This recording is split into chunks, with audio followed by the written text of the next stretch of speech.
Hi, welcome to Eye Openers. I'm your host, Brittany Drozd, and each week I bring you insightful conversations with entrepreneurs that will help you make more money, become a strong leader, and build a business culture that you're proud of.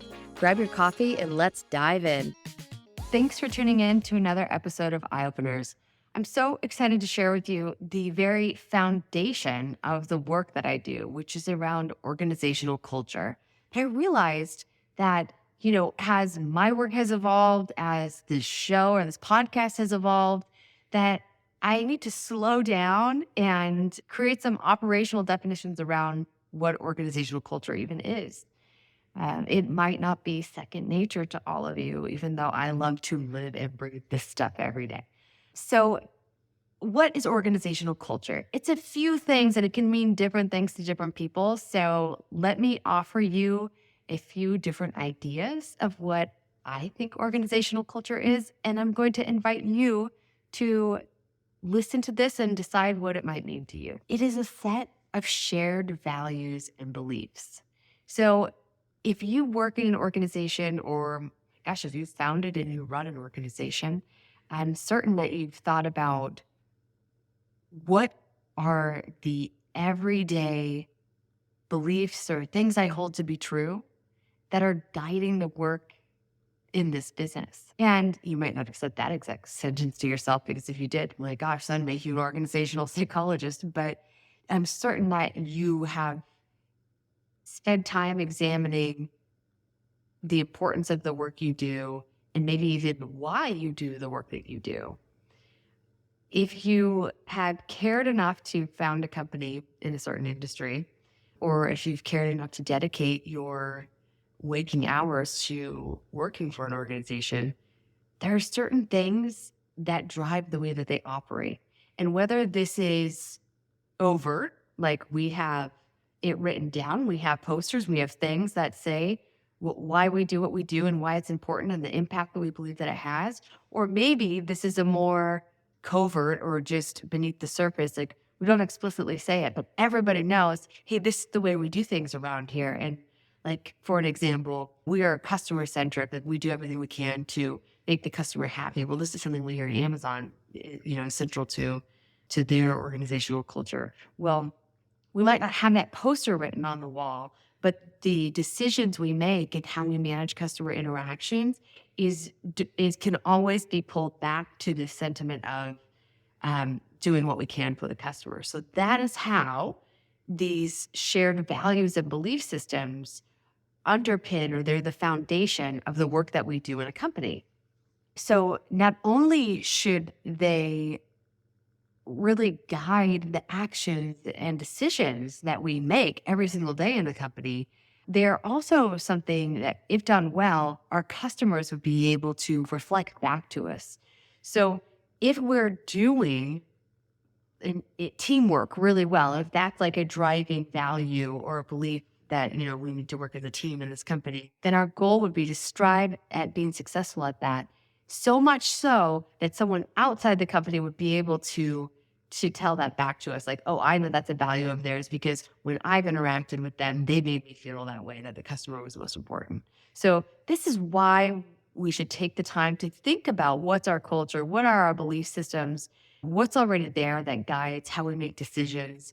And if we get really intentional about this, it can really show through all the way to the customer. Another way to think about this is just the norms and behaviors. How do we do things around here?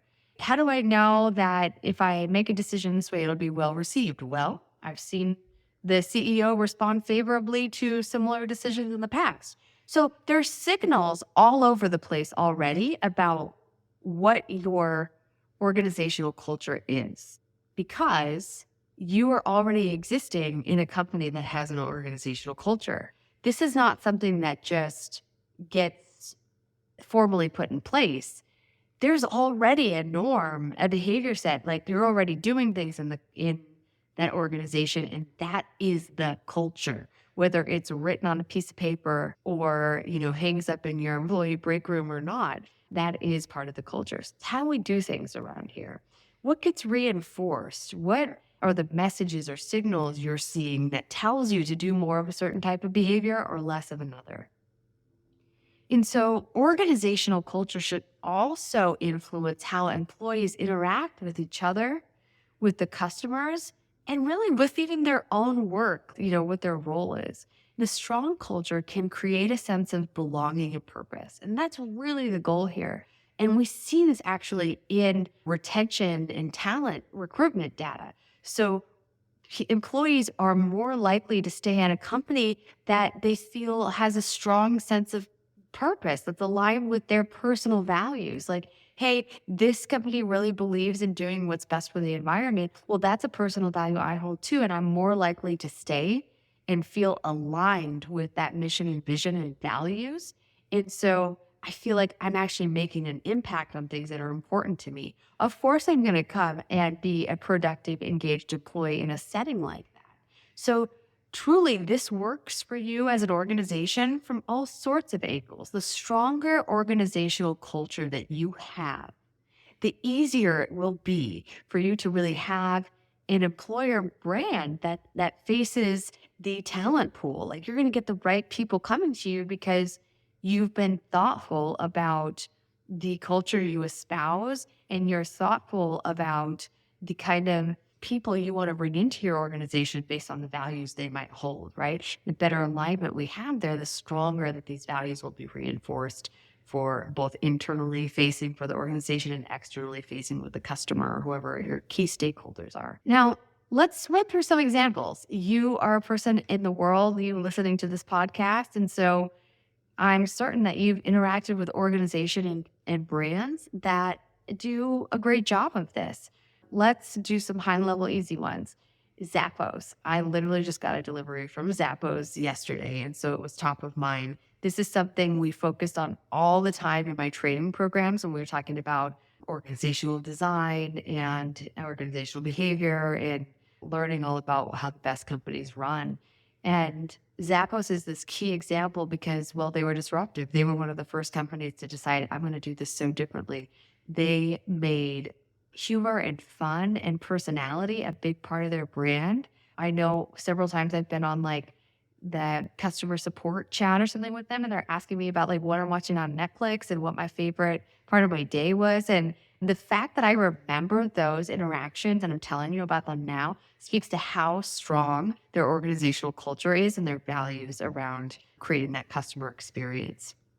Another example is Starbucks. They are so deliberate about the customer experience in the store. They've even said they wanted to feel like the bar from the show Cheers. Like, you come in, everybody knows your name. Well, not everybody might not know your name, but they're certainly going to ask for it. And when you get your drink that's special to you, they're going to call you by name. Your name's literally on the cup. That creates this welcoming, seen, validating experience. And I know that whether I am at home in Santa Barbara or traveling in Paris, I can get a Starbucks that's specific to the way that I like it. And I know what's going to happen. It's going to be a very predictable experience in the store and something that's enjoyable for me. So these are two examples of really strong culture. Now, another one that is sometimes controversial, which is why I'm specifically going to bring it up, is Amazon. They have come under fire for being so customer focused that it might be considered detrimental to the employee. So they are so obsessed with getting you what you're looking for as fast as possible, getting your package in an hour is what they're working on now in certain parts of the world, that it might mean less than favorable job conditions for their employees. I'm not here to make a statement one way or the other. I don't know enough information to make a judgment, but this is one example of having values that are so strong that everything you do is about delivering on that value. This runs through every meeting they have. There is conversation about, does this get us to what we're trying to create for the customer? And again, like it or not, it's an example of holding a strong value and having it guide their decision making. So I want you to think about a few things. What is an example you can think of strong organizational culture? And I challenge you to be really honest and think about what does the organizational culture look like in your business, either in a business that you're an employee in or the business that you run? How are we exhibiting strong examples of organizational culture, and where can we stand to improve? And if someone was to observe your organization, and without using words, they couldn't hear what you were saying, if they're speaking another language, and they were just watching you, how would they describe your company?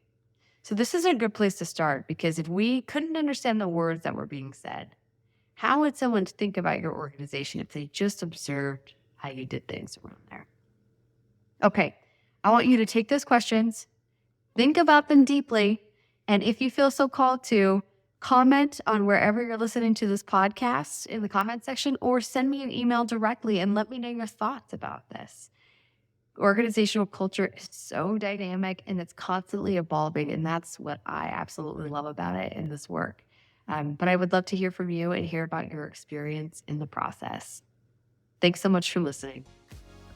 Thanks for joining us this week on Eye Openers. Make sure to visit BrittanyDrose.com/podcast for this week's show notes.